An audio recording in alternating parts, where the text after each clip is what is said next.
சிறகடிக்க ஆசை நம்ம மீனாவோட நிலைமையே நம்ம முத்து நல்லாவே புரிஞ்சுக்கிட்டாரு. அவளுக்கு வந்து தம்பியும் முக்கியம், புருஷனும் முக்கியம். அவள் என்ன பண்ணுவா பாவம் அப்படின்னு சொல்லிட்டு புரிஞ்சுக்கிட்டனால இனி மீனாட்ட பேசணும் அப்படின்னு சொல்லி முத்து நினைக்கிறாங்க. மீனாவை எப்படியாட்டு சமாதானப்படுத்தணும். தம்பி பார்க்கக்கூடாது சொன்னது தவறு தான், நம்ம மேலே தவறு இருக்குது, மீனாவை எப்படியாட்டு சமாதானப்படுத்தணும் அப்படின்னு சொல்லி முத்து நினைக்கிறாங்க. அதே போல் மீனா என்ன நினைக்கிறாங்க அப்படின்னா, நம்ம புருஷன் சொல்லியும் அதே மீறி நம்ம தம்பியை பார்க்க போனது தவறு தான் அப்படின்னு சொல்லிட்டு மீனாவும் வருத்தப்பட்டு என்ன பண்ணுறாங்க அப்படின்னா, முத்துக்கு பிடிச்ச சிக்கன் குழம்பு செஞ்சு வைக்காங்க. இங்கே பார்த்தீங்கன்னா முத்து வந்து மீனாவுக்கு பிடிச்ச அல்வா கொண்டு வராங்க வீட்டுக்கு சமாதானப்படுத்தணும் அப்படின்னு சொல்லிட்டு. அதே போல் நைட்டு நம்ம மீனாகிட்ட நம்ம முத்துக்கு வந்து பேசுகிறாங்க, இந்த அல்வா உனக்காண்டி தான் கொண்டு வந்தேன், இந்த ஏன் மேலே தான் தவறு இருக்குது, பாவம் உன்னை நான் புரிஞ்சுக்கல, உடனே ரொம்பவே நான் கஷ்டப்படுத்திட்டேன், என்ன மன்னிச்சுக்கோ அப்படின்னு சொல்லிட்டு முத்து வந்து நம்ம மீனாட்ட மன்னிப்பு கேட்டு கையை பிடிச்சி நம்ம முத்து வந்து பேசிட்டு இருக்காங்க.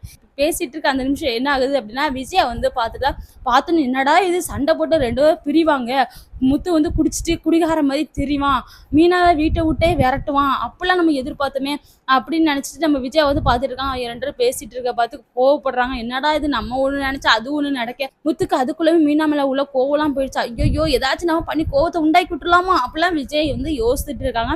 இன்னொரு பக்கம்னா விஜயை வந்து பார்த்துட்டு இருக்கத நம்ம மீனா வந்து பார்த்துட்டாங்க. பார்த்த உடனே என்ன பண்ணுறாங்க அப்படின்னா, வேகமாக போய் அல்வாவை கொண்டு போய் கொடுக்காங்க விஜயாட்ட. இந்தாங்க, நீங்கள் தானே அன்னைக்கு சொன்னீங்க என் புருஷன் குடிச்சிட்டு வந்ததுக்கு எனக்கு அல்வா சாப்பிடணும் போல இருக்கு அப்படின்னு சொல்லிட்டு, இந்தாங்க அல்வா எடுத்துக்கோங்க, அல்வா என்கிட்ட இருக்கு, அல்வா எடுத்துக்கோங்க அப்படிங்கிற மாதிரி சொல்கிறாங்க. ஆனால் விஜய்க்கு பயங்கரமாக கோவம் வருது.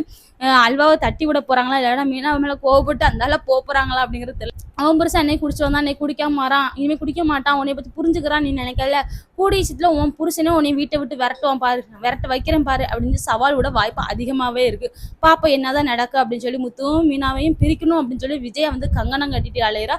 அவளோட ஆசைகள் எதுவுமே நிறைவேறக்கூடாது அப்படின்னு சொல்லிட்டு நான் நினைக்கிறேன். இன்னொரு பக்கம் மனோஜ் என்ன நினைக்கிறாங்க அப்படின்னா, ரோஹிணியை கூப்பிட்டு நம்ம வந்து ஜோசியரை போய் பார்க்க போனோம், எங்களுக்கு எப்போ குழந்தை இருக்கும் அப்படின்னு கேட்கணும் ஆசைப்பட்டுட்டு இருக்காரு.